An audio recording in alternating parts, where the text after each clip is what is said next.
My name is Jeff Bannerman. I'm the water commissioner out of the Stafford field office, and I've been living in this area since 1990. I've been working with the Stafford field office since about 2000, so I'm kind of your local representative here.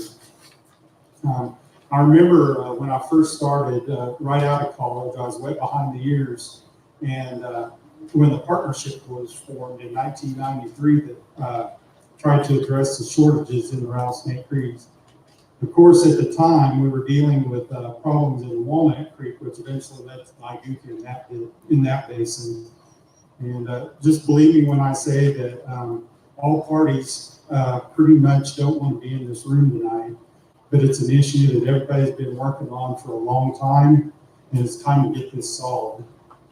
With that being said, I know this is a personal and difficult issue for everyone affected, but I hope we can conduct ourselves with a professional manner, and so that we can convey as much information about related to the Quivira impairment investigation and finding a solution. Before we begin, I want to cover a couple housekeeping issues. The restrooms are out in the foyer, off to the right, and emergency exits are located at the front and 2 in the back. If we have an overflow crowd, there will be a room out in the foyer and a sound system set up, and there's also, they're doing it in the basement of the library, so that everyone in the foyer can hear the presentation. We have an extra projector and screen, so the slides will be playing out there as well. Also, all of today's meetings are streaming live on the KDA YouTube channel. With that, I would like to introduce Kelsey Olson. Kelsey is the Assistant Secretary of Agriculture for KDA. Thank you, Jeff. Let me find my clicker. Okay.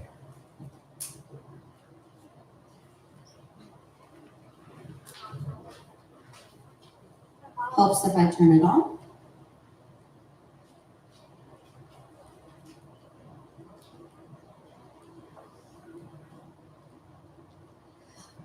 I just want to give a little bit of overview about the Kansas Department of Agriculture. Our mission is that we are here to serve Kansas farmers, ranchers, and agribusinessmen, and we do that by providing an environment that enhances and encourages the growth of our industry and our economy.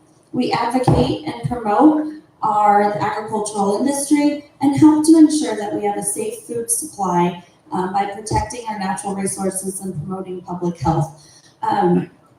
We've got 18 different divisions and programs in our agency, all of which in some fashion or another support and promote agriculture. And we believe that to its fullest and really live that every day in what we do.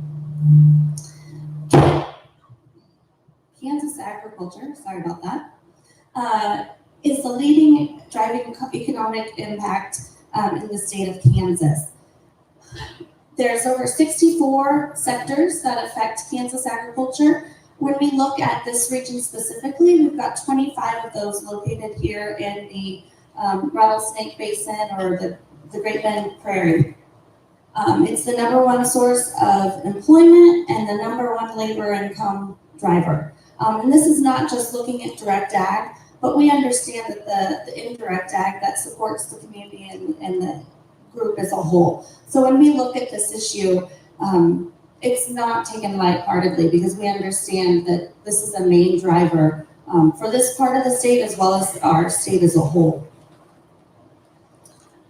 So within the Division of Water Resources, this group was originally set by the Water Appropriation Act in 1945. At that time, the governor wanted a different law in regards to our water resources and our water rights. The outcome of a committee that was put in place was the Water Appropriation Act that we have today. That established first and right and first in time for both groundwater as well as streams and above ground water.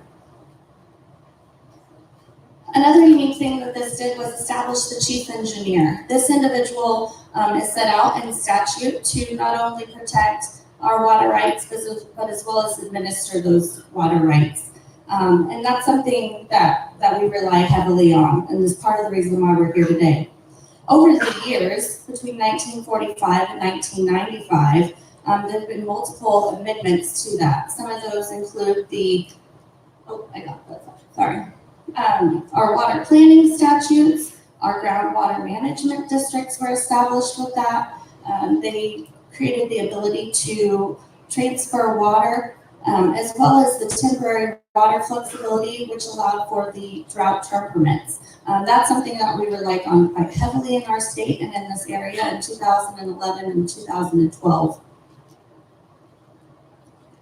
So we're here today to discuss a water right, which is held by the U.S. Fish and Wildlife Service. Over the years, the service has complained many years that their water right has been impaired. And it wasn't until 1993 when a group of individuals came together to discuss what that impairment would look like. And so over the years, the Fish and Wildlife Service, GMD5, the Division of Water Resources, and WaterPAC all tried to come to terms on how to mitigate the impairment from a voluntary basis.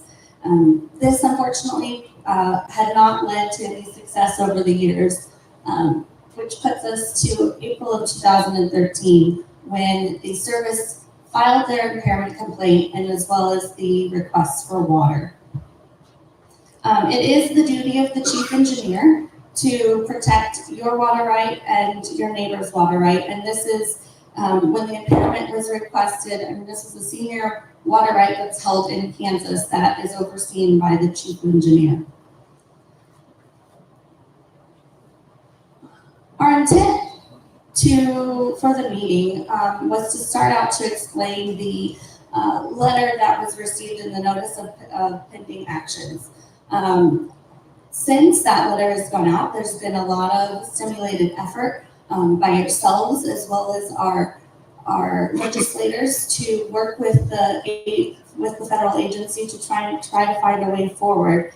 And for those of you who are not aware, Senator Jerry Moran on Friday released a statement that the U.S. Fish and Wildlife Service had made a verbal statement to them that they would not make the request for water at this point. Since there's not been a request for water, we do not feel that there's a need for the administrative orders at this time. So what we want to do is to continue to provide you facts and to talk about the situation and to work to find a solution forward. It has not changed that the impairment is occurring and has taken place, and that we still need a solution to go forward. We hope that we will continue to have local leadership from yourselves, as well as with the service and with KDA and the Division of Water Resources to continue to move this issue forward and not lose sight of that. So to give you a little bit about what we're planning to do today. So you should have all received an agenda that was printed before the announcement went out. So we've made a couple slight variations of that, but the overall intent is the same. Our plan is to review the Quivira impairment. We will explain the planned administration and show some of the likely elements that we believe are solutions to the impairment, and then take your questions. Due to the size of our gathering and the fact that it would be very difficult to get everyone a microphone, we've provided you with cards that we hope that you will use to take your questions, and we will address those as they come up. We feel free to write them out during the time. We will have some individuals that can gather those. We also have baskets in the back if you'd like to place them there. But at any point, you can hold that card up and we'll gather those and we'll address the questions at the end. Our intent is to have a 2-hour meeting to basically the first 45 minutes or so will be to provide some background information, and then we'll go into addressing the concerns and the questions that you guys have. But again, we're not, this isn't a public open comment time. It will be written questions that we will be addressing. With that, I would like to introduce our Chief Engineer, David Barfield, and he will take it from here. Thank you. All right, thank you, Kelsey.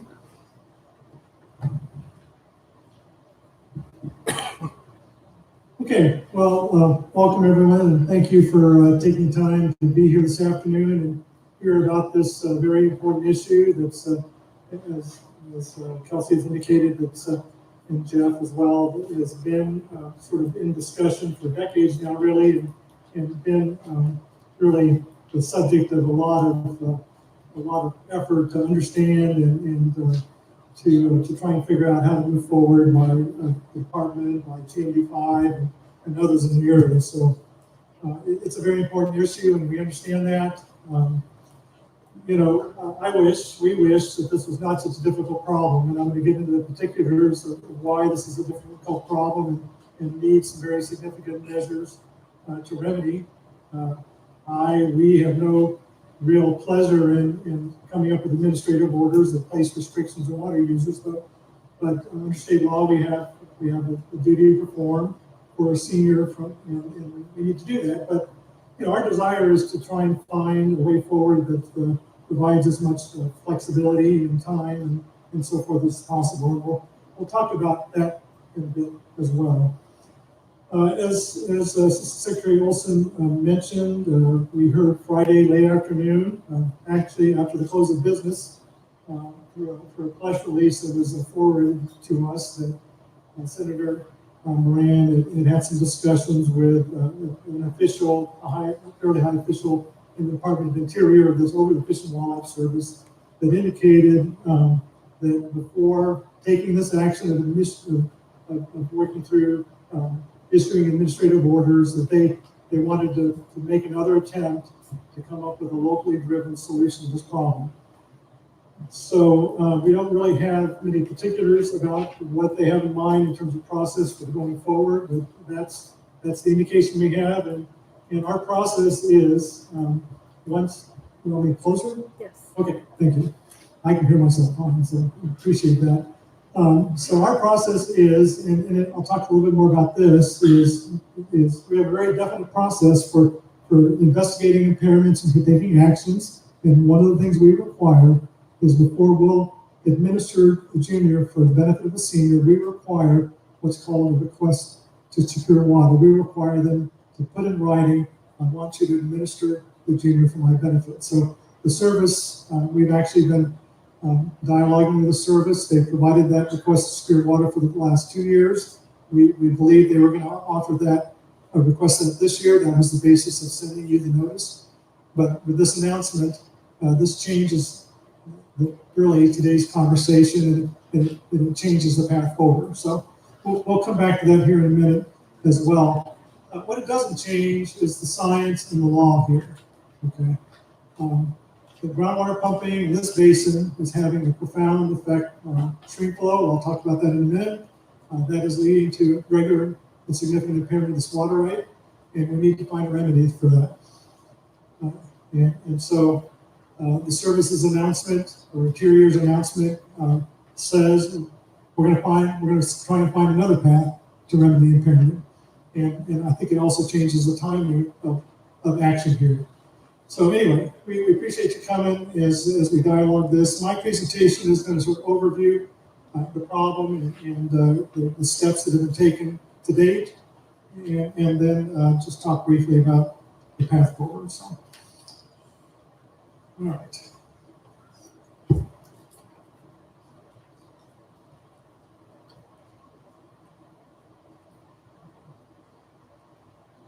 Okay. So before I talk about the problem, I want to talk about what the problem is not. So obviously, that's okay. So, all right, we've got this. So obviously, the Appropriation Act. I have duties. We have duties all across the state, and this is a map showing the Ogallala High Plains Aquifer, of which the Great Bend Prairie Aquifer is a part of. In western Kansas, as most of you know, we have a significant problem with depletion of the groundwater reservoir. This map depicts the percentage of the saturated thickness of the aquifer that has been depleted, and the browner areas are bad. So as you see, in this part of the world, we have some groundwater depletion in storage here, and much more moderate in the middle, and even some areas that are rising or stable. So groundwater declines is not the driving problem here in terms of a water resource problem. So that doesn't mean the groundwater is not affecting the surface flows, which is really what the problem is. Okay, so problem number one is that junior groundwater pumping is in this area, just due to the geology and hydrology of the area, as groundwater pumping pumps, it is intercepting water that is destined for the stream as base flow. Base flow is the part of stream flow that results from groundwater discharge into the stream system, as opposed to runoff, which is also part of stream flow, which basically comes from runoff events. So this depiction here, so GMD5 developed a groundwater model for the district. We actually, as a division, were part of the development process. I was a part of that. We have our expert modeler from our interstate cases that provided peer review to make sure that this model was the best science we could make, and we believe it is good science that we can rely upon as we look at these problems. So the model makes projections of groundwater discharge into the stream system or base flows, and how those change over time and how our activities affect that. So we have two lines here that look at what discharge, what base flows occur with groundwater pumping in place, which is the green line, and without pumping in place. The model can predict if we didn't do groundwater pumping, what would happen. As you see, there's a very significant decline in base flows in that reliable part of stream flow that's been occurring over the years and decades. So this is 1970. So irrigation development occurred largely in this area, and as it developed, then we have a reduction in stream flows from what it would have been without that pumping. And this is really the heart of the problem, is that reduction in stream flows is resulting in Quivira not getting the water it needs when it needs it. So the second problem is related, and that's, so historically we have fairly significant depletions that are occurring. So the model can actually also look forward and say, what's going to happen in the future? What are the trends? Where are we going in terms of the groundwater system itself, and also the groundwater interaction with the stream system? And so this is taken from a model run. Again, we use blue groundwater's GMD5 groundwater model. This actually is this is an output from one of their models of their baseline picture, which looks at if we keep going as we're going now with the current level of groundwater development, what happens?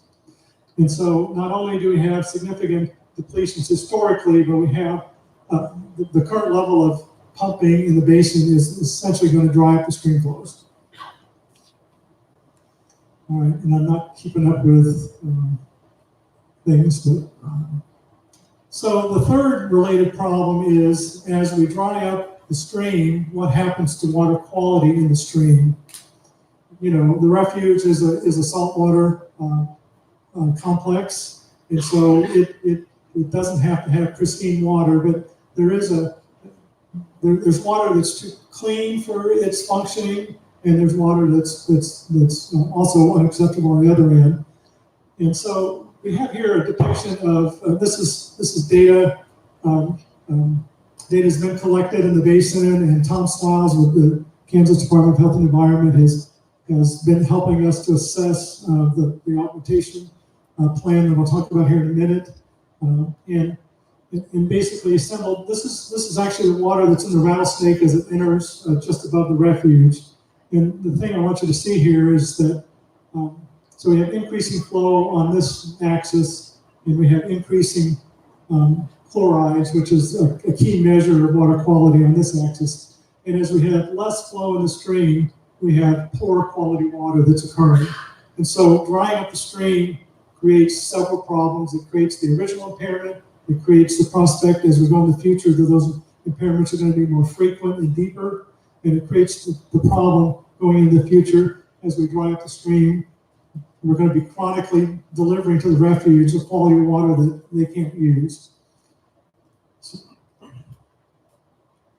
Okay, so that's the basis of the science. Although I'll give you more a little later. So as Kelsey indicated, in 2013 the service came and asked for an impairment investigation and action if impairments found. 2016 we filed the final impairment report that found based on the model work and analysis we did that impairment was happening regularly and significantly. And so efforts began, and GMD5 took the leadership here to determine with us how do we resolve this. So the first effort, GMD5 desires to develop what's called an augmentation project as a primary piece of the remedy. An augmentation project, these things are done in the West pretty commonly. You basically find a separate source of water and you pump it in to replace in this case, the depletions of stream flow that are leading to the impairment. So, and I'll talk more about the particulars of the project here in a minute. So, but they basically had a concept for a project. At this point, they went to the service twice and basically offered their augmentation project as a remedy for the impairment. The service indicated that while augmentation is an acceptable part of the remedy, as long as the quantity and quality were sufficient, that they believed in addition pumping reductions need to happen to make that project sustainable over the longer haul. So that was their position. So when the GMD and service could not come to, I'm sorry, I'm not keeping up here. I'm just going to throw all the words at once. So when the service and GMD could not agree, the GMD came to us and said, what's necessary, Chief Engineer? We can't get the service to agree. What do you believe is necessary? And the specific question was, what's necessary in addition to the augmentation project that they were planning to pursue?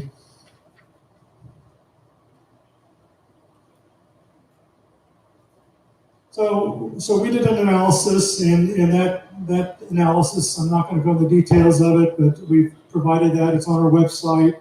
We provided the analysis and all the backup to GMD and its modelers. But basically, we said, what does it take to stabilize stream flows? Again, those stream flows that have led to the impairment are leading to drying up the stream and the water quality problems. So we found through doing some model runs, it would take a 30% reduction in pumping, not to restore stream flow, but to maintain the level of stream flow that currently exists in the stream.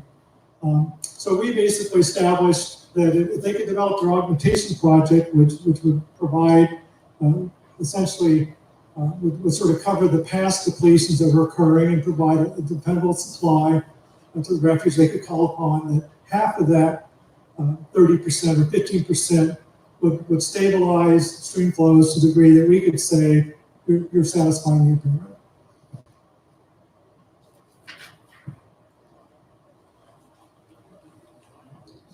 Let me get all the words up there. Okay, so this is just a little graphic to sort of illustrate what I'm saying. So again, we have the stream flow. This is a very simplified, this is kind of a noisy basin. We have wet years that produce lots of runoff and recharge and even additional place flow. And we turn around, we have dry years that follow and average years that produce little. But basically we're trending down in stream flow, which means that these other problems I was talking about happen. But in addition, the augmentation that we basically sized based upon our analysis that went through 2007, because that's when the model stopped, is going to be more and more insufficient to offset those. So the pumping reductions are necessary to keep the augmentation project viable, to keep some level of stream flow in the stream and to prevent unacceptable water quality degradation.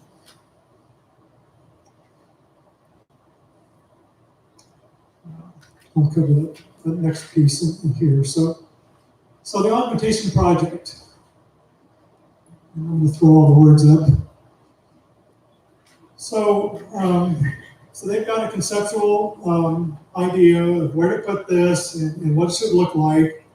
They provided that information and some of the modeling behind it early 2018, I believe.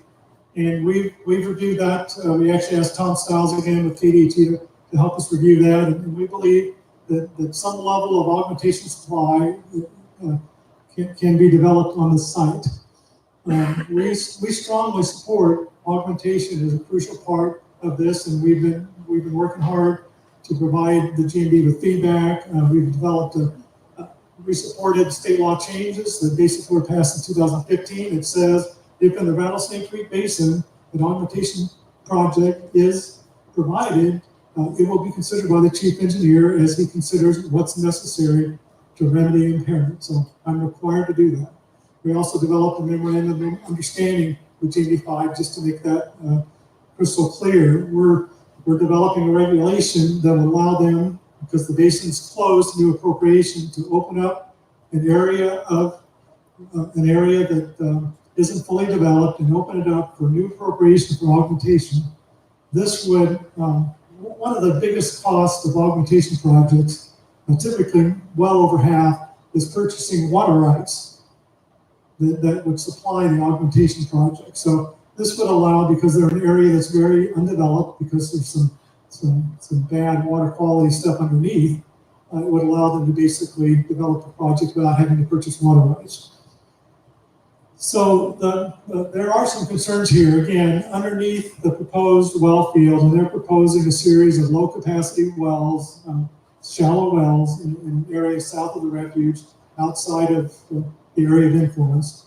So that's good, but there's more work to be done to determine what level this augmentation project can sustain without inducing upwelling of those poor quality waters. So, and once it's up and running, it's going to have to be carefully monitored again to make sure that doesn't occur.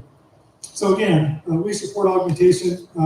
Kansas, one of my jobs is being commissioner of the Republican River Compact Administration for Kansas, and as you know, we've had two Supreme Court, we've gone to the U.S. Supreme Court on that twice because Nebraska was overusing their project. They're part of the water supply, and Nebraska's essentially a remedy for their non-compliance was doing two things that are very similar here. They basically put in allocations in the three natural resource districts in Nebraska, 9 inches for the lower, 11 inches for the middle, and 13 inches for the upper, to stabilize the stream flow. And then they developed augmentation projects to offset the historic depletions that occurred.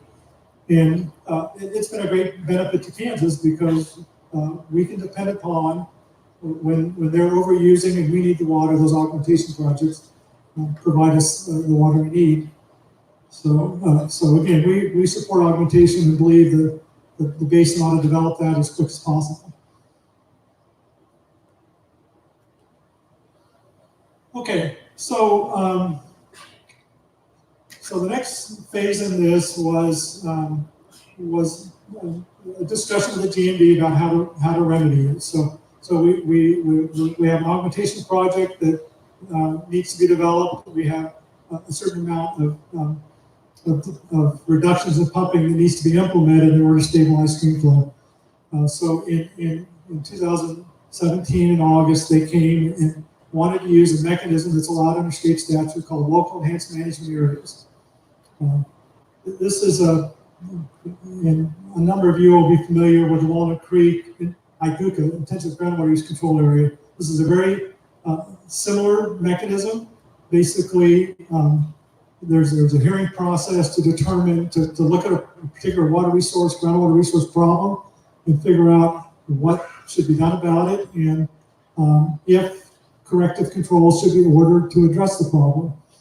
So that's done in the IGUCA process. In the LEMA process, basically, the GMD proposes the provisions, and then there's hearings to determine should that happen or not. So the GMD wanted to use a LEMA to basically, the augmentation project cannot be ordered in a LEMA. So the LEMA they would bring, the basin brings, but the LEMA is used to bring the pumping reductions. The GMD proposed to do pumping reductions in a general sense by removing end guns and other voluntary actions over the whole area, and then some focus reductions along the creek, 4,400 acre feet, to reduce the overall reductions that were necessary.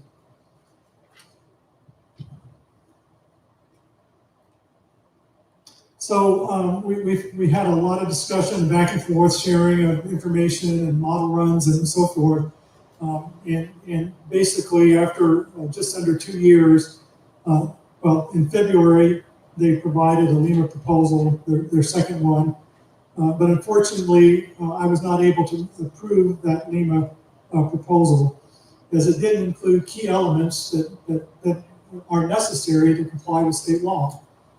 Local enhanced management areas provide for, again, a mechanism to address a problem through corrective controls that are prescribed in the plan. The LEMA plan that they had a list of things they believed were necessary and should be done to remedy the impairment, and the list was a good list, but it did not, it does not, their goal in the LEMA was to resolve the impairment. They did not include in the plan a schedule to complete those actions.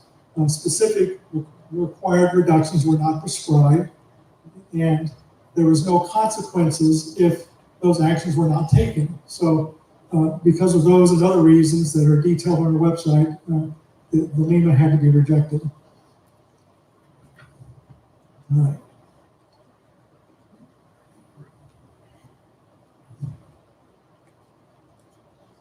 Okay, and I'm running out of time here, so I'm gonna.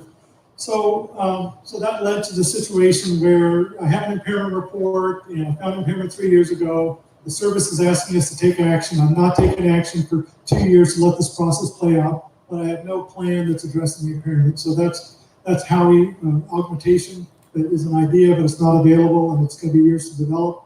So delay longer was not consistent with my requirements in the state law, and we believe really isn't consistent with the basin's need to find a remedy, because if a remedy is not found, then there could be other avenues like litigation in court or whatever to address the flexibilities that we're talking about.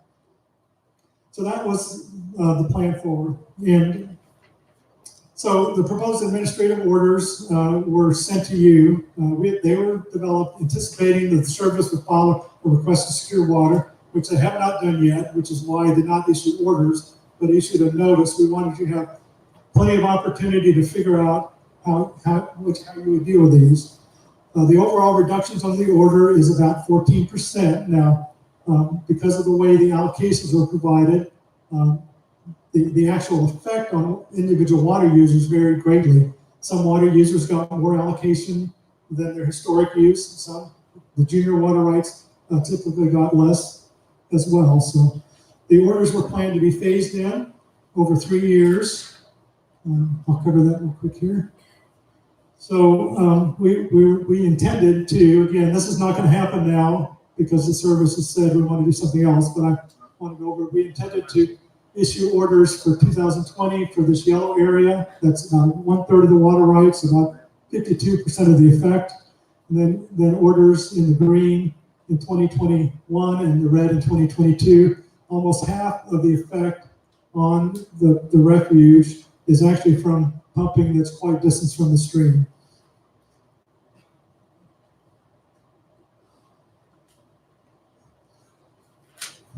So the allocations, so there's lots of different ways to do allocations. We were doing this under administrative orders, or plan to do it, so we basically wanted to use the authorized quantity and the priority of the water right to determine how much allocation each water right gave. Now, a pure way of doing it would basically just be to take the most junior water rights and shut them off 100%. So in order to have the same hydrologic effect, we would have had to shut off 100% 500 of the most junior water rights. So we didn't believe that was the best solution for the basin. We believe that I have discretion. I have a lot of discretion in the state law because we have to apply the law to many, many different situations. So rather than shutting off 500 completely, we decided to honor priority by giving more to the senior water rights and less to the junior water rights. So those are manifested in the allocations. Oops, sorry. We did not base the allocations on historic water use. To do that would encourage use it or lose it, and actually statute says I will not base allocations on historic use without giving due consideration to conservation. So that's why we use just priority and authorized quantity. Okay, I'm going to stop here. So we realize that some of the senior water rights have, as I said, have more allocation than use. The more junior water rights, have quite a bit less in many cases. So we realize that's difficult. So one of the things that we've done here that Chris Badel, Program Manager for the Water Management Services, is going to talk about is we have another law called the Water Conservation Area that allows for the creation of water conservation areas. And we plan to use, again, this is not going to happen right now in this way, but plan to use that statutory ability to develop flexibility to use those allocations in a more flexible way. There's a lot of people in the state that are subject to allocations. We have the Walnut Creek that you're familiar with. We have Alima in Sheridan County that you might have heard about. We have people that voluntarily go into water conservation areas. And two flexibilities that water users want when they're in allocations is multi-year flexibility and the ability to move water around among their water rights. So Chris is going to talk about that, and then I'll come up and wrap up. Okay, Chris. Thank you, David. I only have a few slides, and I'll make them brief. David covered a lot of the stuff that I was going to talk about. But before I do get started, if anyone has a card filled out with a question on it, just raise your hand. We'll come around and get it from you. If anyone needs a card, we're going to try to stick to the cards with the questions thing, but it just makes it more orderly. Thank you. Okay, as David said, we thought a long time about how to give flexibility and try to craft this administration to be the least impactful as possible, knowing that we still have a job to do. We have a hydrologic target to meet. But one of the things that we know that can make a difference if you're on a reduced water supply is the flexibility to use that water supply. And so we thought,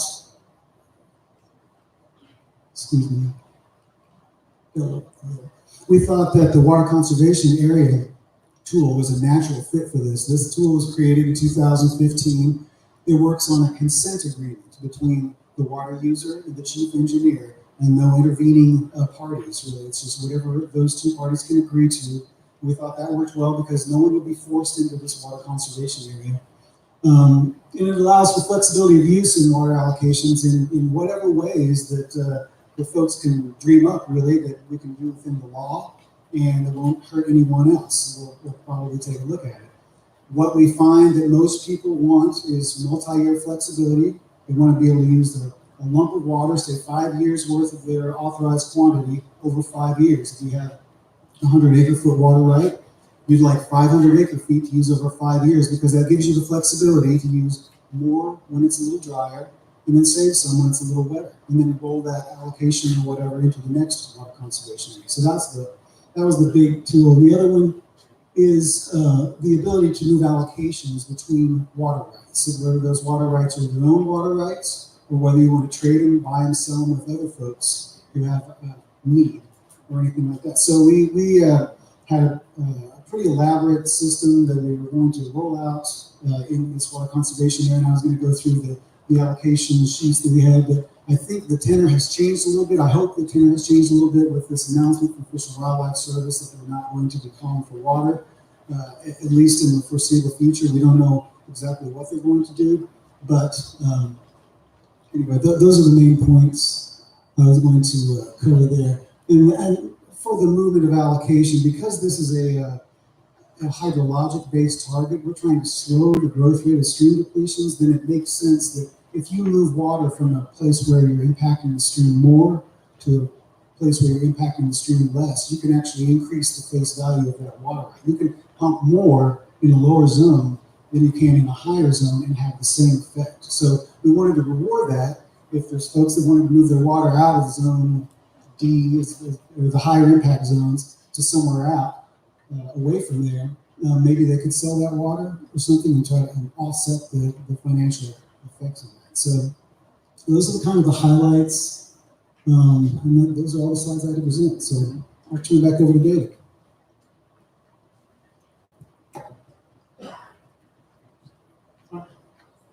Actually, I just have one more slide, and then we're going to get to just have one more slide to kind of wrap up, and then we're going to move to the questions, because that's really what we're here to do. We tried to anticipate some of them in the presentation, but didn't provide a lot of detail. We want you to sort of drive the detail in terms of what questions you have about what's going on here.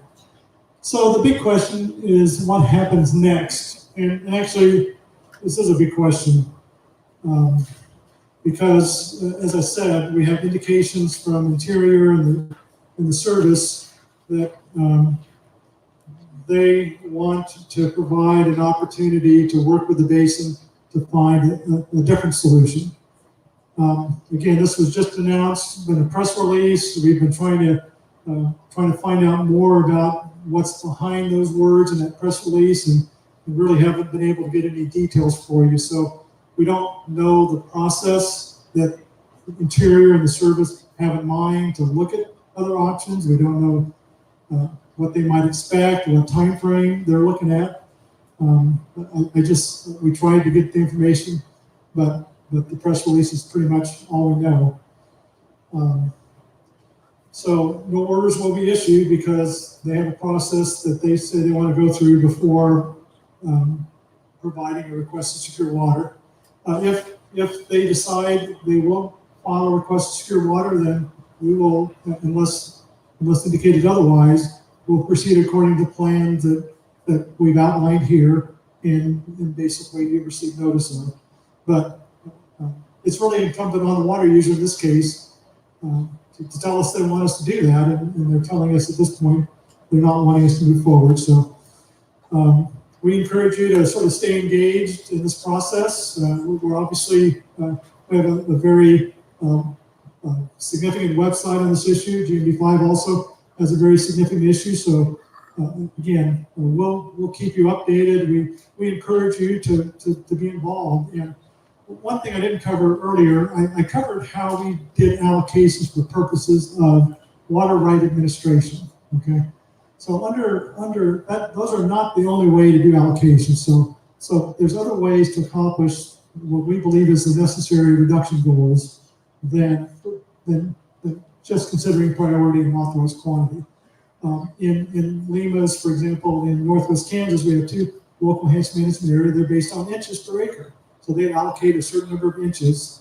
And so you could base an allocation system on providing a certain number of inches. You could give more inches to seniors, less inches to junior if you wanted to. We didn't consider proximity to the stream, but you could set up an allocation system where those that are closer to the stream carry more of the weight, and those further from the stream carry less of the weight. We actually provided the GMB tool, because this is really one of the things that's very challenging, is to figure out an allocation system that is fair and appropriate. But anyway, as whatever discussions happen, I just wanted to let you know there's more flexibility in a Lima or a GUCA proceeding in terms of how those allocations are done. But certainly how we did it is one way that could go forward. So the last encouragement I'd give you is, augmentation needs to happen in this basin. State law says if augmentation is broad, it will be considered. And so work with GMB5 to get that project done, because it's really one of your key protections as we move forward through this process. So with that, I think Dana's going to come and shepherd the Q&A process. Yep. Thank you. I'm Dana Ladner, and I'm with the Compliance and Outreach portion in the Ag Marketing Division at the Department of Agriculture, and I will be leading the question and answer portion of this afternoon. And a number of you have already submitted questions to us. For those that are over at the library, Cameron is over there with that. And if you're here in the big room or in the foyer and you have questions, raise them up, and a staff member will get that with it. Or if you need more cards, let us know and we'll get those distributed to them. What I'll ask is, we'll address it to one of our folks up here, and I'll ask them to stand when they answer the question. So the first one is for Chris. Explain the difference between senior water rights and junior water rights. Okay. Water rights in Kansas are based on the date in which they were filed for, really. So a senior water right is a water right that's filed earlier than a junior water right, and it's all relative. So in the context we're talking about here, Quivira's water rights 75-71, I believe, and that is senior to 93% of all of the other water rights. So what that also means is that before any junior gets their water right, Quivira's water right has to be fulfilled. I hope that answers the question.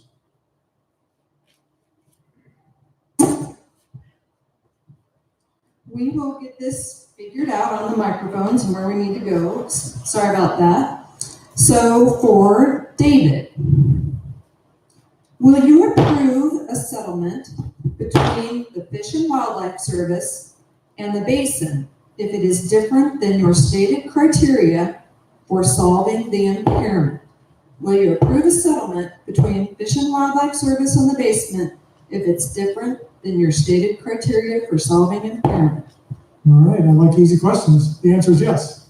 So again, just to give a little bit more, the service filed the request for us to do an impairment investigation and action.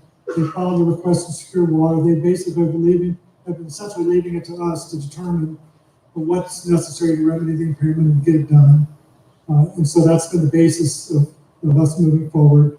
Service has now said, to me anyway, this is my read, we want to enter into this. So if it's really their job to protect their water right, and if they want something less than what I believe is necessary, we'll approve that. We'll find a way to implement it.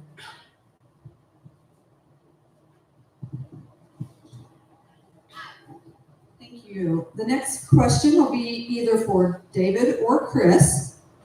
Why is the Nenasko Basin included in the administrative area? Why is the Nenasko Basin included in the administered area? And I'll back up to the map here. Maybe. Turn this on. So, here it is. So again, we have the GMD5 groundwater model. So one of the things is GMD5 came to us and said, what's necessary beyond the augmentation project? We did a lot of runs of the groundwater model to determine who actually is affecting the flows in Rattlesnake Creek at Zenith, just above the refuge. So formerly we'd sort of targeted the whole Rattlesnake Basin as the targeted area, but basically ran the groundwater model to determine what was going on here. And we actually did I forget how many, about 800 runs in the end. And essentially, and this is a technique that Blue Groundwater used in their model report. They did a bunch of model runs. They looked at what's the impact of pumping on stream flow. And essentially, we basically you do a model run, a base run, and then you do hundreds of model runs, each at different locations, essentially adding water to that particular cell in running the model to determine what happens at zenith. So this map here, in another more specific version on our website, basically looks at how much of the pumping comes from the stream. So we didn't use surface drainage boundaries to determine who should be shut off or who should be regulated, who shouldn't. We actually use the groundwater model. So we do have areas. Obviously, the rattlesnake generally is closest in proximity. It's the greatest effect. We do have areas in the Peninsula to the south and the Arc to the north where the groundwater pumping is affecting the flow of the rattlesnake. There actually is a portion of the rattlesnake basin itself that's in the rattlesnake drainage that is not affecting zenith. So we're not going to regulate people where there's no benefit to the impaired run.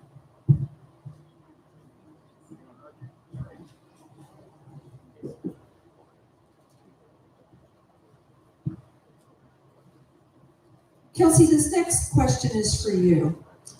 And there was a question on Facebook yesterday from the event page for today. And it said, I'm curious why I'm hearing rumors of the Kansas Department of Agriculture threatening extension agents and forcing them to comply with the chief engineer. Is there any truth to this?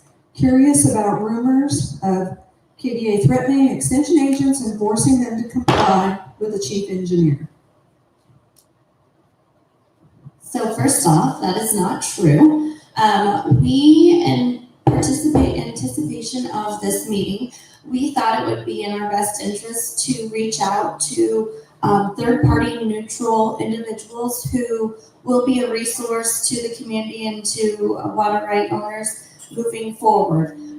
We thought that it would be advantageous for us to provide accurate and complete information to those individuals. And by doing so, we conducted a meeting last week to crop consultants as well as to K-State Research and Extension to try to make sure that they were equipped with the right information and could help individuals and producers make the best decisions going forward. So by no means was that meant to be a persuasion of an individual or a group, but we thought that based on the goals of the research and extension, as well as crop consultants and helping make management decisions in the area, we thought it would be in our best interest to make sure that they had the right information going forward as well, and knew what we were planning on doing as regards to administrative orders. So it was not in collusion or was not strong-armed or forcing them to do anything, but in their role, in their capacity, wanted to make sure that they had all the correct information.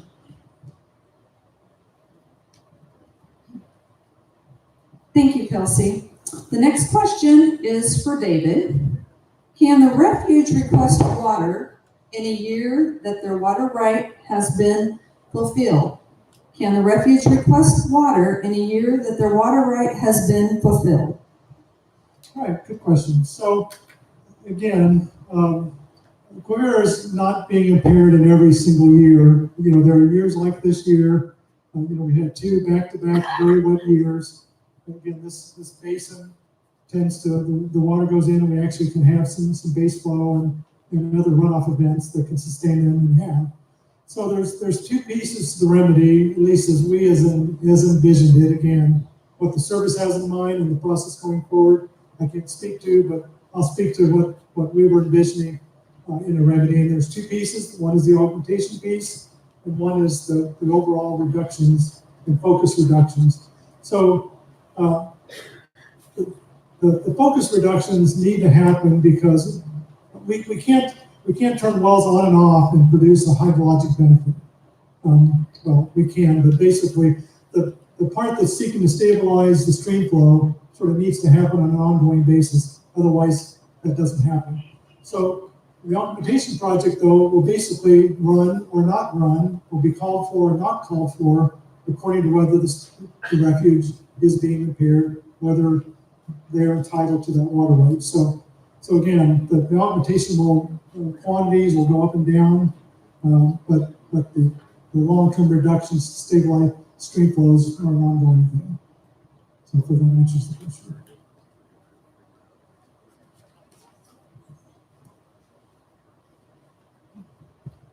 The next question submitted was for either David or Chris. Why not use a more gradual phase-in approach, such as partial cuts, over several years to wrap up to full cuts? Why not use a more gradual phase-in approach? Well, that might be an easy one to answer now because that might be moot. But our reasoning was that we've been given or filed a request to secure water. The service has filed a request to secure water the last 2 years. We've held them off and said, look, we're still negotiating, we're still trying to get to a solution.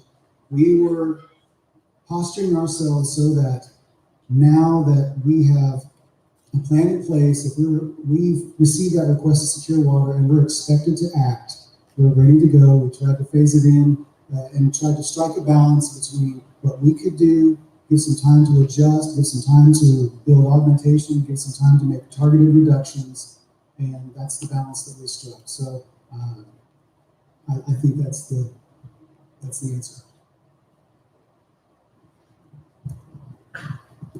Thank you. The next question was, will you please make these slides available online and let us know the internet address today?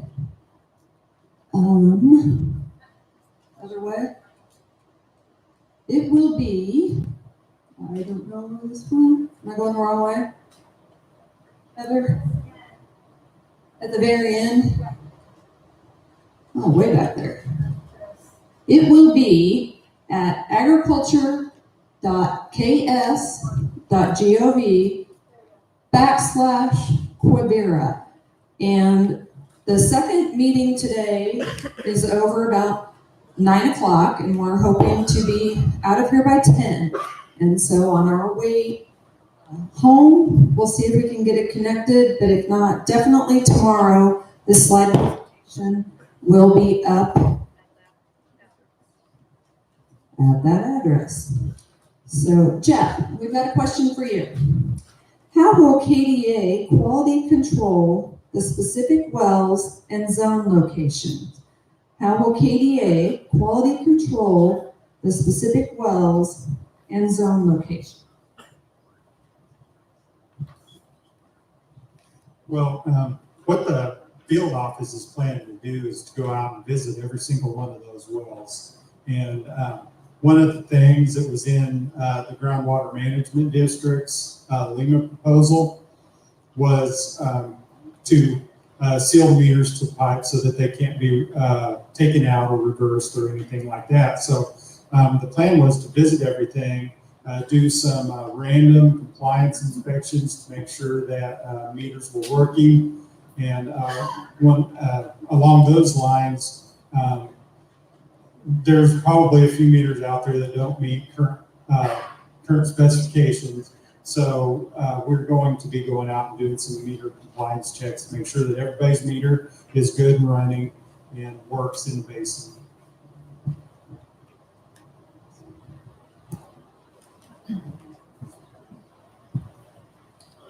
David or Chris, can we get more detailed zone maps? And how will KDA enforce a plan like the one proposed? Can we get more detailed zone maps? And how will KDA enforce a plan like the one proposed? One or both of you? Well, the first one's easy again. So we do have on our website, I don't know if we have access to the website, but we have a very detailed map. On your reports, there's a column that talks about the stream response. So again, the simplified map I had of zones A, B, and C, basically zone A has a stream response between 10 and 20%. That's zone A. Zone B has a stream response between 20 and 30%. And zone C has a stream response of 30% or greater. But every section has a value in terms of the percentage of of the wells pumping that is long-term coming from the stream. And as Chris mentioned earlier, if in fact we ever move forward with this, or there could be a WCA connected with, or the same sorts of flexibilities in a LEMA document. But our thought on flexibilities that we could offer is, if you're moving away from the problem, we could give you more water because you're not affecting the stream as much. And if you need to move closer to the stream, we could let you do that, but you'd have to take less, and it would be on the ratio of those stream responses. But there is a very detailed map that shows the value for every section on our website. So the second question was on enforcement, and I think the answer is the same way we do water right enforcement right now. I mean, we have a very active compliance and enforcement program that follows up, that does random checks, to make sure people's meters are working and so forth, and to follow up on people that are over pumping. And I imagine we would just have a larger program, probably more staffing to do that here.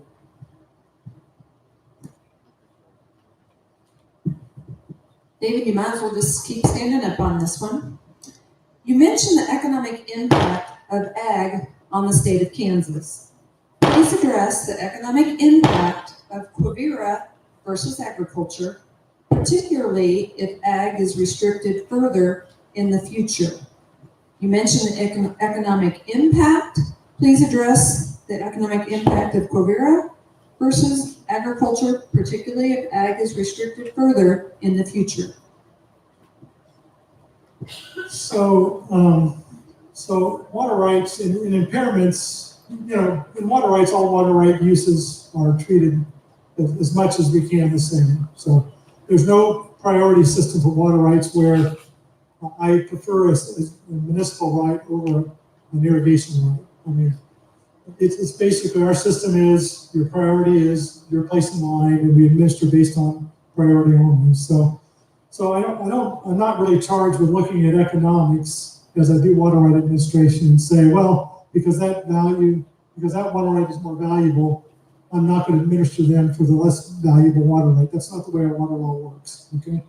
Now, I did mention that as we're seeking a solution to this, economics are not really guiding us, but part of what we do, KDA in the Division of Water Resources is supposed to be pro all the uses of water. I mean, we work hard every day to help water users come up with solutions consistent with state law in the public interest. So in this situation where we're having to regulate a large body of water users, my point was we're going to try and find a way to do that regulation that has the least economic harm, and that's why we've designed the phase-ins and the flexibilities that we provided. So I hope that answers the question.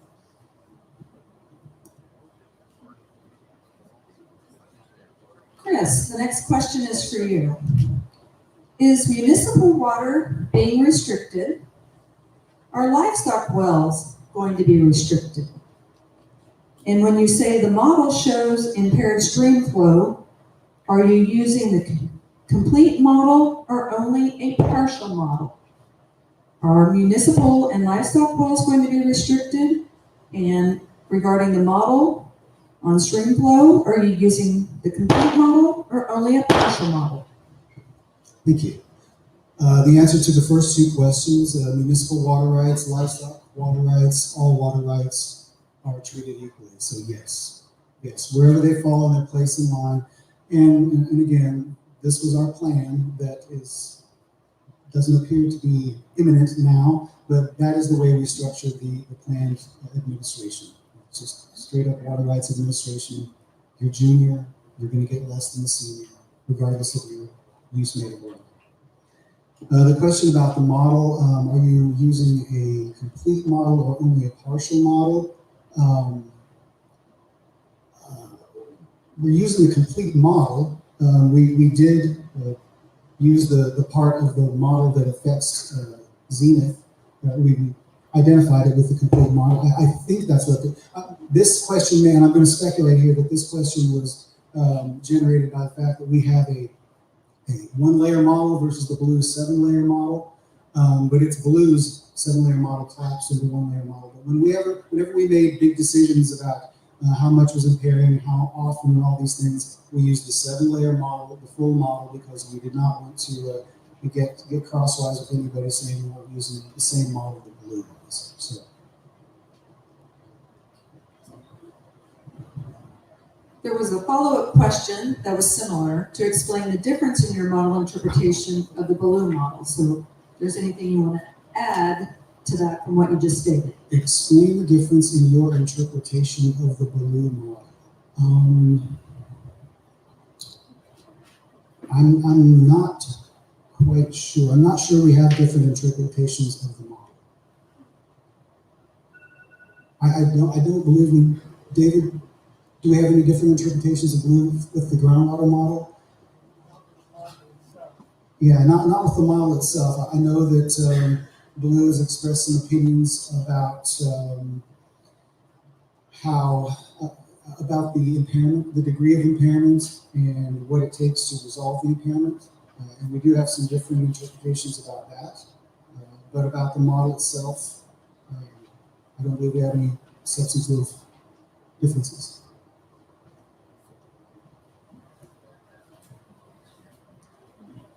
David, the next question will be for you. How does the public interest and/or economic impact figure into the decision to administer? How does the public interest and/or economic impact figure into the decision to administer? I think I touched on the economic impact of that a minute ago. The Water Appropriation Act, in the section that deals with water right administration, doesn't say anything about economic impact.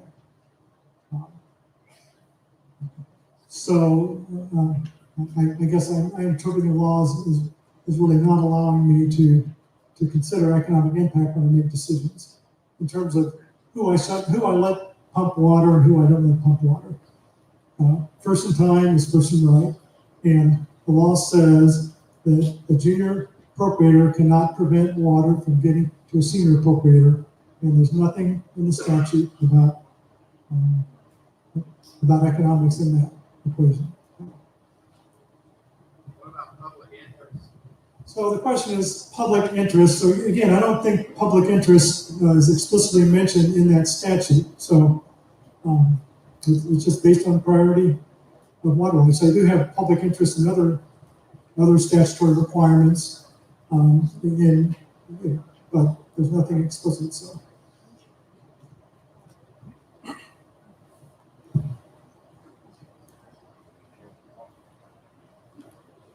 Anybody else has more questions as we keep going? Let us know. Hold up your hand. We'll give you a card to go with it. You didn't read my question. We've got a lot more coming. We've got a lot more coming with it. I just went back and got another stack. But if anybody else needs cards or have something, let us know with it. Jeff, speak for you.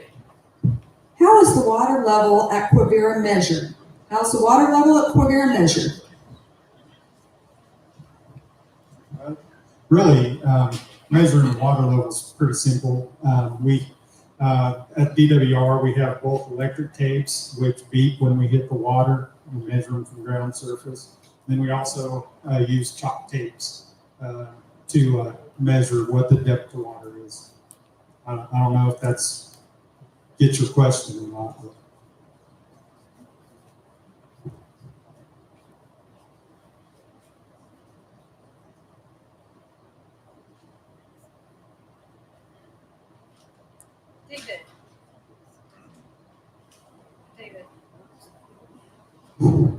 David, why is the use of N guns still allowed in this area?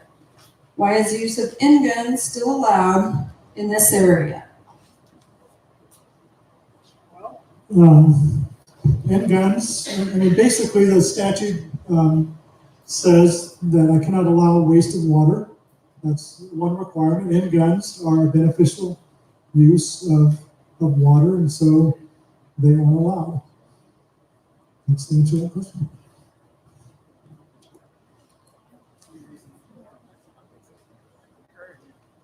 All right, Chris, does the Hayes transfer request have an impact on Quivira or any of the proposed solutions?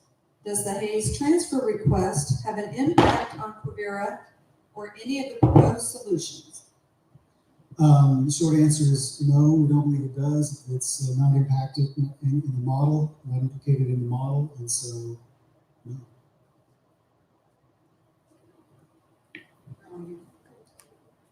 Chris, the Rattlesnake Creek is an intermittent stream. Why do they get to request water every year?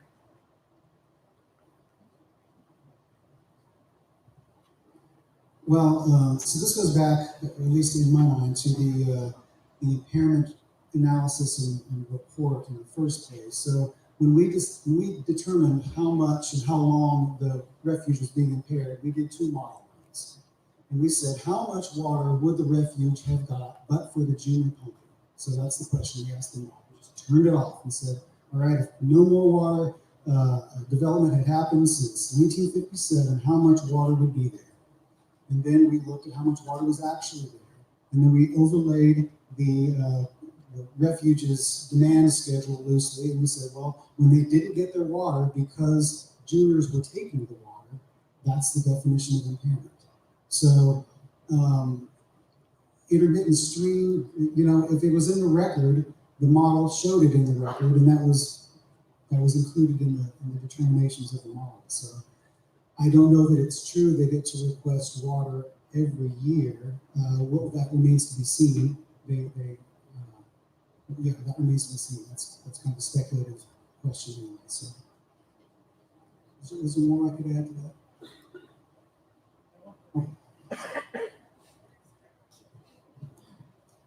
David, the next few questions will be directed to you.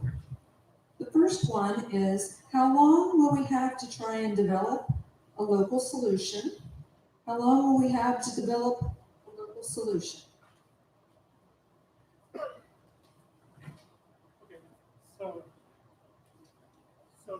So the answer to that is I do not know.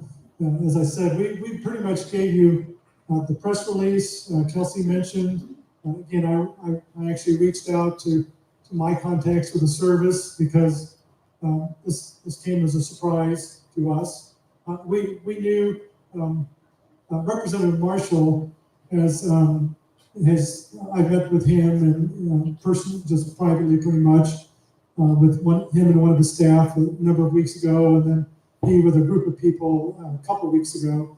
And Representative Marshall had indicated that he was working with the service in DC and essentially asking them to provide more opportunity to find a local solution. I've not been in contact with Senator Moran, but so I knew there were efforts to secure that agreement from the service or Interior, but basically Friday's information is the first confirmation, and I don't have any particulars. So really, again, it's the service's water right to protect, and so until they tell me to act, I'm in wait mode. We'll support them and we'll support the basin as the service tries to engage the basin, but they're in the driver's seat now. They've kind of taken me out of the driver's seat in terms of determining what to do moving forward. So, All right, David. Your next question will be, what will happen to leases and deposit accounts that are in the water bank if administration occurs? What will happen to leases and deposit accounts that are in the water bank if administration occurs? okay.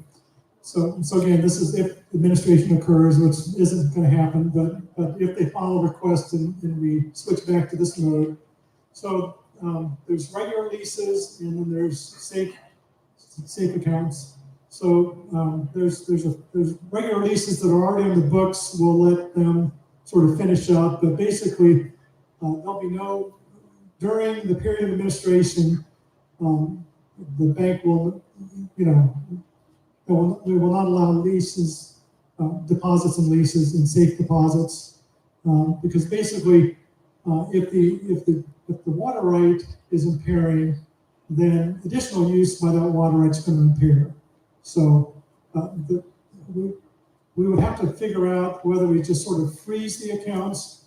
You know, they're leaky, and we just haven't got to this level of detail yet because we haven't got the request to secure. We might, and quite frankly, I'm not sure exactly how this would work because I don't know if the law really provides any direct guidance, but I would look to the possibility of sort of maybe freezing the account. So if we come out of administration, they would still be there. But basically, there'll be no deposits or withdrawals during the period of administration.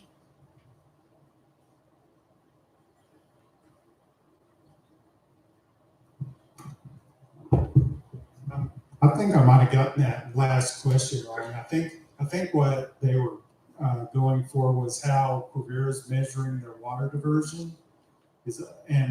And what I wanted to say about that is, in the past, they've used an ISCO Doppler system. They have 3 points of diversion on the refuge, and they have a series of canals that come off of each of those 3 points of diversion. And in the past, they've used an ISCO Doppler system in each one of those canals. Measuring surface water is quite a bit different than measuring water in a pipe. And we just got meter repair or replacement forms. They're going to a new Doppler system that's going. It's updating everything. They're going to have real-time information coming into the office instead of having to actually go read the meters. It's going to be so. Anyway, that's how they are currently measuring the diversions at here. Thanks for that clarification, Jeff. We had a question that kind of came in that says, this is the map we got, and doesn't match the one on the screen. You are correct. The staff member that is responsible for that added cities and some highways to it. That's the only difference on that map. Is we were asked at the meeting that we had with the consultants, agronomists, and extension personnel a little over a week ago to add some additional information to make it a little bit more clear. And so the only difference on that is we added some locations to make it a little bit easier to read. And like I say, we double checked with the staffer that is here with us, and those were the only changes that were made to that map. So David, we've got a question for you. Why was the boundary set at the 10% impact zone? Why was the boundary set at the 10% impact zone? Good question again. So, so let me back up to the map.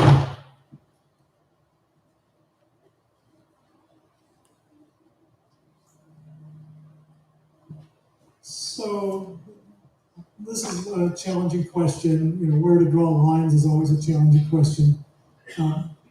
One of the issues that we faced in drawing the lines is this red area is far from the stream, and again, the percentage of the individual wells pumping that come from the stream is significantly smaller than further in, but about 25% of the reductions in flow at Zenith is coming from Zone A, and something a little short of that is coming from Zone B. So even though a relatively small percentage compared to those in Zone C and comes from the stream, that area is having a very definite effect on stream flow. So again, that's why we went out that far. We're trying to capture as much of the effect, and in essence is sort of spreading the load against everybody within that area. Now again, I mentioned that we're basically in the proposed orders are treating everybody in the whole area of influence the same, and that's one of the complaints we have from those on the perimeter is I'm not having as big effect. I shouldn't be treated the same. In a leaner proceeding or some other way, again, I mentioned allocation systems can be done different ways. You could, you can have the people on the inside do more. But under prior administration, this is the way we chose to do it. Great. Chris? Got one for you. I've heard WCAs out west are abused because they move water from bad wells to better wells. How is a WCA helpful here? I've heard WCAs out west are abused because they move water from bad wells to better wells. How is a WCA helpful here? Well, on the first point, I have not heard that they've moved water from bad wells to better wells. But even if they did, the whole point of the WCA is that it is reduction. It's a water conservation, so water use is being reduced, and in exchange for that is flexibility to move water around. So if the overall net effect is that water is being saved, I think that we're satisfied, as long as no one else is being impaired, of course. But so that and how is WCA helpful here? Well, I think it's helpful in that it just provides those tools, multi-year allocations, the ability to move allocation around among your own wells and between water right owners. Those are the main features I think that would be helpful here. And then, of course, there would be no additional reduction required with the WCA associated with administration because you're already taking the reduction. So, yeah, I think that's it. I'm just going to add to that and basically disagree with the assertion of the card. We don't believe WCAs in Western Kansas are being abused. Yeah, I mean, basically, this is a tool that was developed. It's a consent agreement between the chief engineer and the water users. It's purely voluntary. Nobody's forced to do it, and I'm not forced to agree to it either. And so we look at these very carefully. Every one of them is individual. Where water users want flexibility, and you can conserve water. In Western Kansas, water doesn't move that fast, and so you can do a water conservation area without consenting with the chief engineer about just pumping less. But water users typically, to get the greatest value out of reduced use, want flexibility. And sometimes their junior wells are better than their senior wells, and they want to move water from one to the other within certain limits. We look at every single one of those flexibilities and make sure that nobody in the neighborhood is being injured.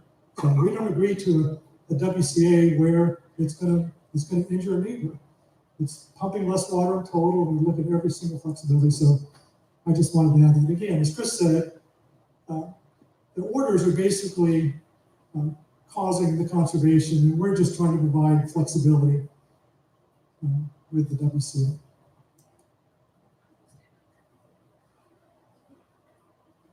David, another question that we've gotten states, why did you wait till now to move forward with administration? Why did you wait? Well, the last couple of years, we were working with GMB5 to come up with a solution. So we told the basin, based on that progress and the belief that we would sort of get there, that we're delaying so we can come up with a solution to the impairment. So that's why we didn't do it in the past and why we moved forward, because essentially progress had stalled, and it was time, and again, another year had gone by, and it was time for us to do something in our duties under state law, and really, again, our belief to protect the basin from potential court action or other action that might force a solution that doesn't provide the kind of flexibility we can provide with our tools.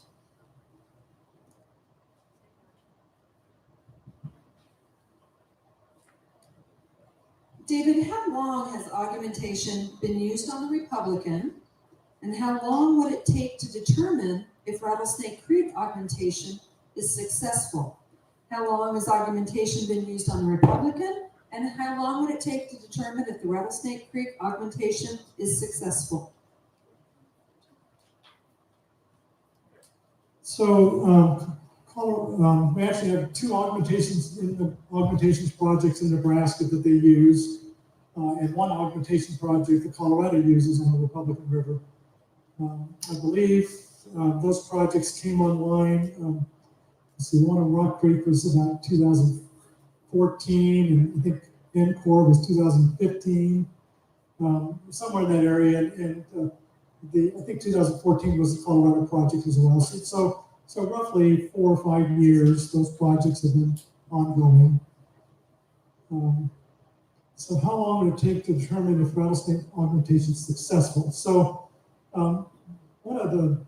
so the Colorado project and the Nebraska projects were both developed in areas of pretty deep water and fairly good water quality. So there really wasn't some of the questions that we have about this particular augmentation project were not questions there. These areas had a long-term, hundreds of feet of saturated thickness underlying them. So here again, we're in a fairly sensitive area with respect to this quality issue here. So some test pumping needs to be done. The GMB actually, as I understand, is working on a contract to do some testing.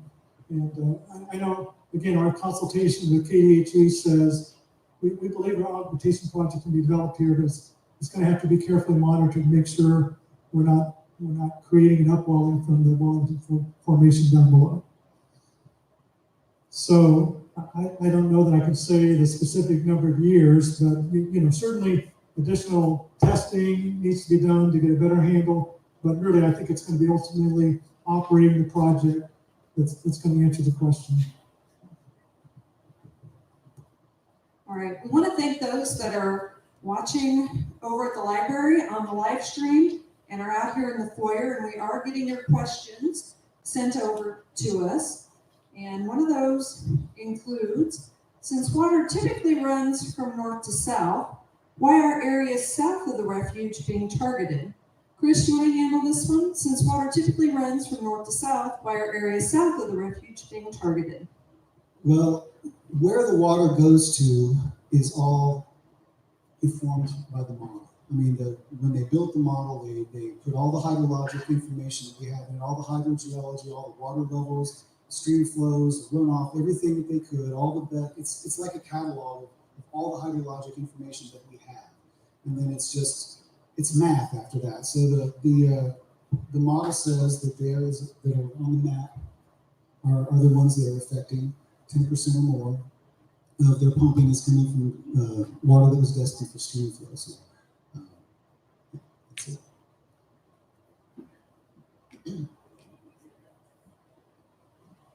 Chris, we're going to follow up with you. Is augmentation from the Arkansas River possible? I don't know. I don't know the answer to that. Maybe. We would have to see some sort of a proposal, and we would look at it like any other augmentation project. So.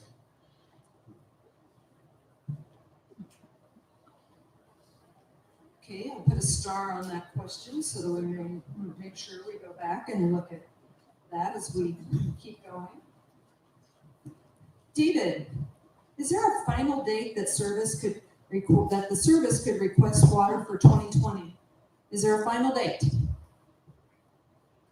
That's a good question, and it's one that we have not come to a conclusion about. We've had some discussion. Water rights in surface water systems.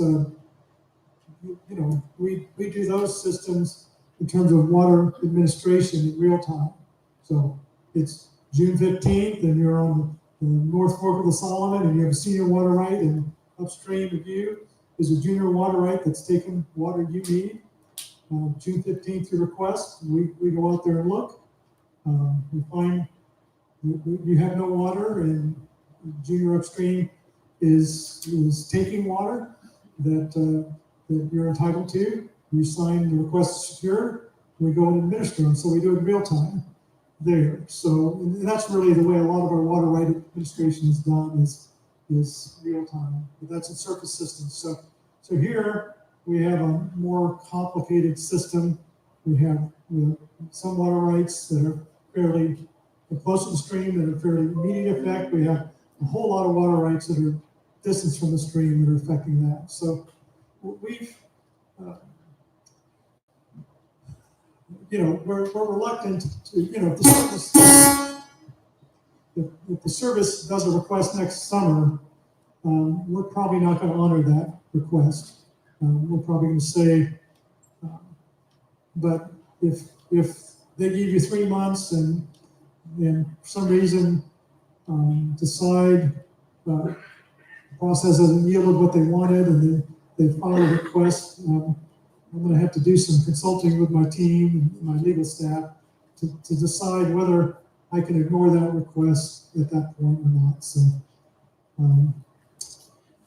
there is, I just don't know what the date is. So You can keep standing here. David, will the Quivira be required to take any conservation actions? Will the Quivira be required to take any conservation actions? so the answer is yes. Whenever we do water right administration, or we're regulating juniors for the benefit of seniors, we do require the senior to have a conservation plan to essentially make sure that they're using, they're not wasting water, they're using the water effectively, and the service has a conservation plan on the books right now. It's out of date. We've requested that they update their conservation plan. They went through a process a few years ago to look at the refuge, not just their use of water, but to look at all different aspects of the refuge's operations and make sure that it was as good as they could make it. And one of the things they looked at was how they used water. And so the conservation plan they have now on file, which I think was done around 2000, is not up to date. They actually have provided us with a draft update to their conservation plan, and all the stuff that we've been doing to sort of deal with the impairment has taken priority over reviewing and interacting with them on the conservation plan.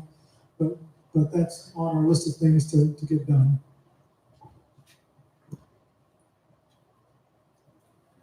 Secretary Olson, we've received a few questions regarding the emotional stress this could cause. And who will be there to help with that? Who will be there to help on the emotional stress that will be caused? Well, first off, I really appreciate that question. As we know, times are tough in agriculture with the trade tariffs that we're seeing at the federal level, as well as these local issues that are impacting us one-on-one. When I first came to KDA, which was in July, the issue of mental health and our well-being as agriculturalists was something that was weighed very heavily on me, and so did with Secretary Mead. So one of the things that I've been working on very closely with our team, we are in the process of developing a website specifically for the agriculture industry. This is going to house information that is relevant specifically to farmers and to producers, to women in agriculture, men in agriculture, anyone who potentially is having financial stress or emotional stress. We just want to provide as many resources that are out there and house them in one consistent location for the agriculture community. So in the coming days, maybe just a couple, 2-3 weeks away, I don't want to put a timeline on it, but our website should be up and running. That website is going to be Kansas, spelled out, ag, A-G, stress.gov, no, not gov, .org, excuse me, kansasagstress.org. And that resource, we will be communicating that as broadly and widely as possible. We plan to work across with all different stakeholders in the state, partners in regards to the commission, crop commissions, livestock groups. We plan to work in close as possible with everyone and get that information out there. Unfortunately, it is a really tough and stressful time. Some of it is the nature of the industry, but we know that there's a lot of factors that are impacting us directly that we don't have control over. So we want to provide as much information out there and provide those resources where it's easy to find and easy to access. So please look for that in the coming days, and I certainly appreciate that those couple questions that have come in. Thanks. Thank you. David, explain how surface water diversions work in Kansas, and why can the service let water pass until they decide they need it? Explain surface water diversions and how the service utilizes them. Okay, so, well, water rights entitle you to make use of water for a particular use. They allow you to divert at a particular rate and a particular quantity. Typically, the water user chooses when they want to divert. That's consistent with their purposes. Cities divert all year long, peak in the summer, less in the winter. Irrigators pump dominantly in the summer months. So let's just take the Kansas Boston Irrigation District up on the Republican River. They choose, or an irrigator on any stream, they choose what crops that they plant. So their crop needs will determine when they divert water. So they let water go by the stream all year long until they need it. And when they need it, they're entitled to use it. And again, if it's April, if it's July 15th, and the surface irrigator on the Solomon River or wherever needs water, they're entitled to divert it. And if an upstream junior appropriator is preventing them, they're entitled for me to take action. So that's how it works. Might as well stay put, David. Does the way the service manages and stores water constitute a waste of water? Does the way the service manages and stores water constitute a waste of water? Well, we don't believe so. If we believe that, we would need to put a stop to it because I'm obligated to not allow waste of water. So our observation of them and their diversion patterns says they're not wasting water. We've got about 15 minutes left in the question that you guys have submitted and some answers that we have for you. So we'll continue to get through the cards as quick as we possibly can. Jeff, how will water meters work when you pump out your tailwater pit and the meter is still on? How will water meters work when you pump out of your tailwater pit, the meter is still on? I'm kind of assuming that they mean that their tailwater goes through their irrigation meter. We actually have a rule that requires that to not happen. Everything that you should be reporting on your water use report that you actually pumped and irrigated is required to be metered, but your tailwater is not required to be metered and should not be metered.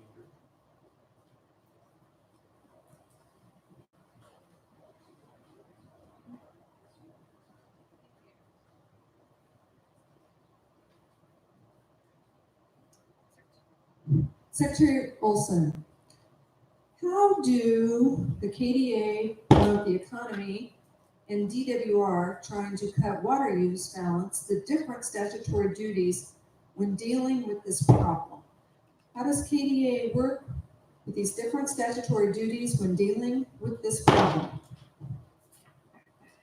As I mentioned at the beginning, our mission is to support agriculture, protect our food supply, as well as our natural resources. So that's our overarching mission, and it really varies from one division or one program to the next on how we do that. A lot of our divisions are statutorily or have regulations that are enforced in law by state statute, and that is particularly true on this case with the Division of Water Resources.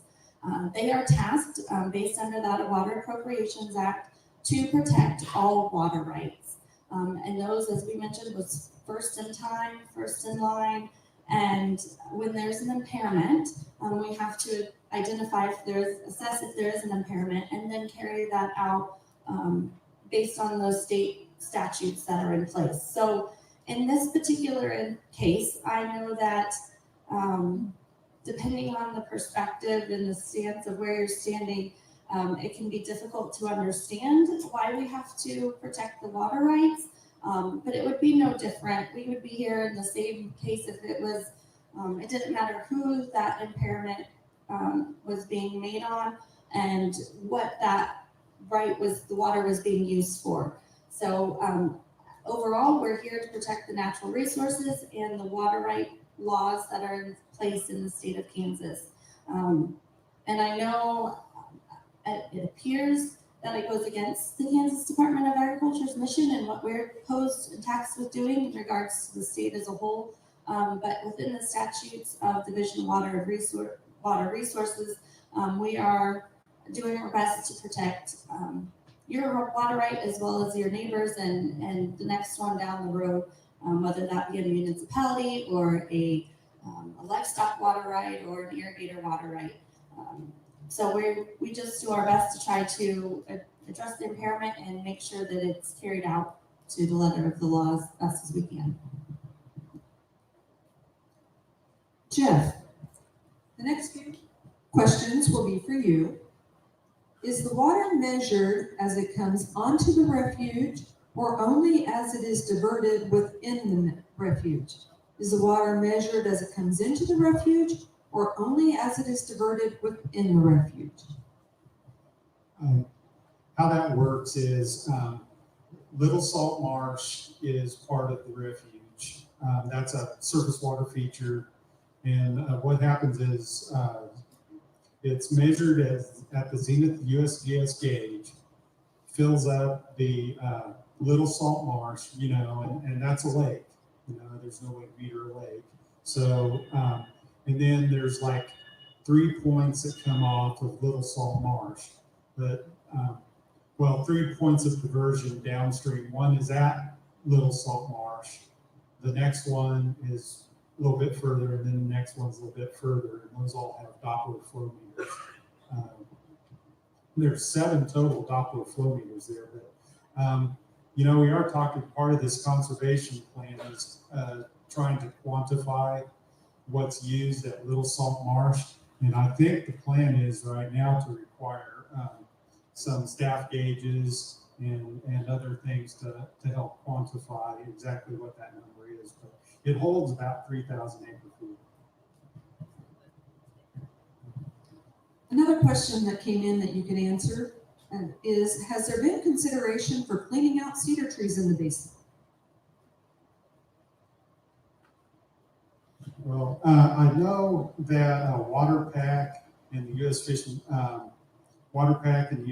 Wildlife Service and the Nature Conservancy have been working kind of collaboratively to clean out salt cedar and other invasive species along the creek upstream of the refuge.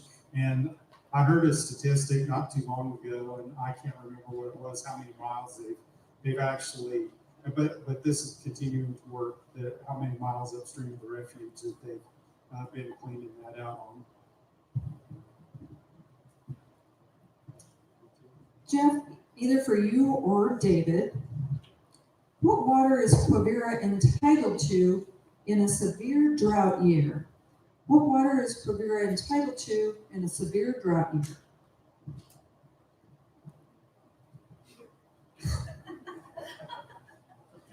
One of you will need to answer. I'm gonna take the first stab at this and then let the expert talk about it. But in my in kind of the short explanation of that is they're entitled to the difference between what would normally be in the stream and what is taken by junior groundwater pumping. So there's a if the normal stream's here, well, sorry, but if the normal stream's here, and depending on where the weather is, and many times it might be dry, but it would be here if the junior groundwater pumpers weren't pumping. They're kind of entitled to that intervening amount.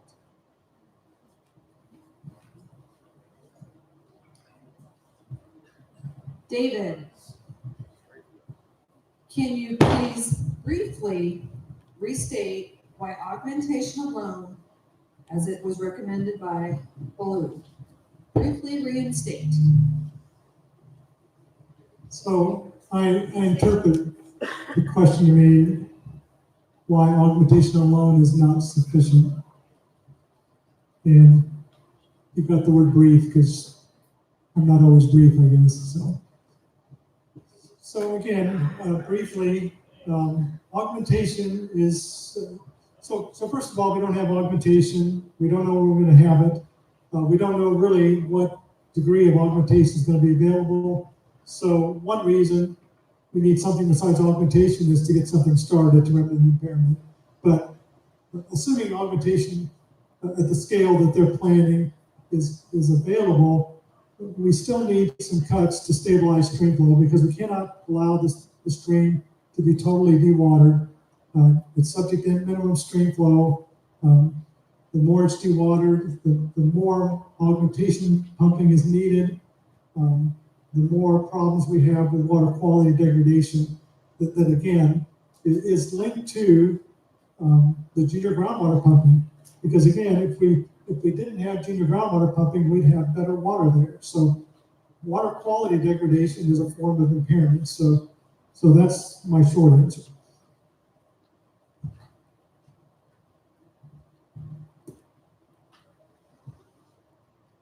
Chris, what is the impact on stream flow of the administrative orders? What's the impact on the stream flow? Okay, so the proposed, if I'm doing that, I'm really sorry. I don't know what that is. So the proposed, another word for that word, okay, proposed administration was, the hydrologic goal for that was to reduce the growth rate of stream depletions by 1/2, okay? So let me unpack that phrase a little bit. Stream depletions caused by groundwater pumping continue to grow. The stream flow continues to go away. It's going away right now, even though it's the difference between, I like to think of it, between weather and climate. This year it's been very wet. That's been kind of the weather. But the long-term climatological signal is that the stream flow is going away over the years. It's caused by this groundwater pumping.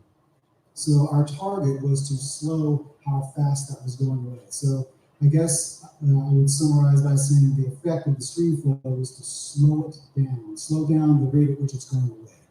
It won't stop it from going away. It's not going to restore the stream flow.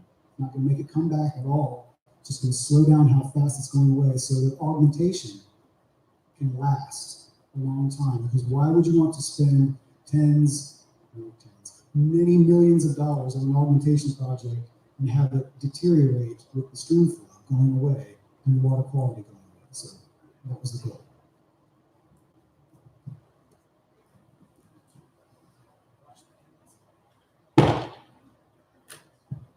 David, is it possible to convert all or part of Quivira's water right to a groundwater right and let them drill their own wells? Why or why not?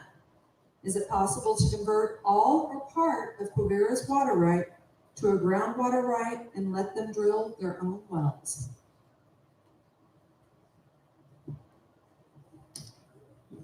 So this basin is closed to new appropriations, so they wouldn't be able to get an appropriation at this time.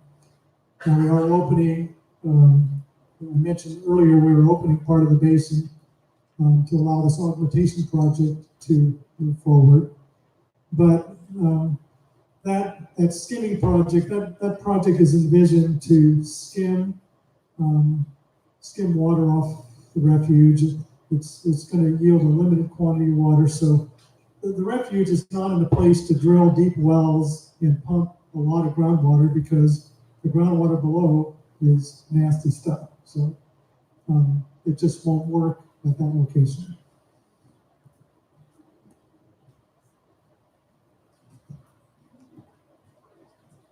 I'm going to turn this back over to Secretary Olson, because we have run out of time, but we know there are still some questions we didn't get to. We will take all of them with us and consider them all very thoughtfully. If your question did not get answered, You can email it to us or call us at any time. And the email and address and phone numbers are on the agenda along with the website. So with that, Secretary Olson? First off, I just want to thank you all for taking the time out of your day to come out. On behalf of Secretary Bean and myself, we understand that this is a very big issue that we're dealing with, and we wanted to make sure that we could provide as much information to individual water right owners as well as just the local community and the locals in the area. I do want to apologize that we are limited at space. When we came and decided that we wanted to have a meeting, the number one item was we wanted to make sure that it was here and local. Unfortunately, we're kind of limited on our options, and we've tried to do our best to accommodate everyone. Those in the foyer and those listening online or at the library, we appreciate you coming and participating. And I apologize that I had to ask personally for some of you to leave so that we could help stay within the realms of what the fire marshal has set up for this space. But again, thank you for your questions. Thank you for listening to the information that we had to provide. This is a priority to not only us, but to obviously the community and the individuals impacted as well. I really hope that the news release of the Fish and Wildlife Service asking for more voluntary input and efforts on all of our parts, that we are able to use this as a renewed spirit and sense of energy and motivation to help address this problem going forward. I think this is a great opportunity that when we have the motivation right now to bring forth ideas and try to find a way that is agreeable upon as many people as possible. And so it's not going to be easy, but I know that you guys can help bring forth some quality local input, and we can make a plan going forward. Just again, thank you for helping with the questions. I hope that you feel like as many of your questions were addressed as possible. We will be posting these and we'll have them online. And if anyone put individual information, if they wanted followed up with any particular questions, we will be doing that as well. So thank you. We'll be around here to address any other one-off questions, but appreciate your time, and we look forward to working with you going forward. Thank you.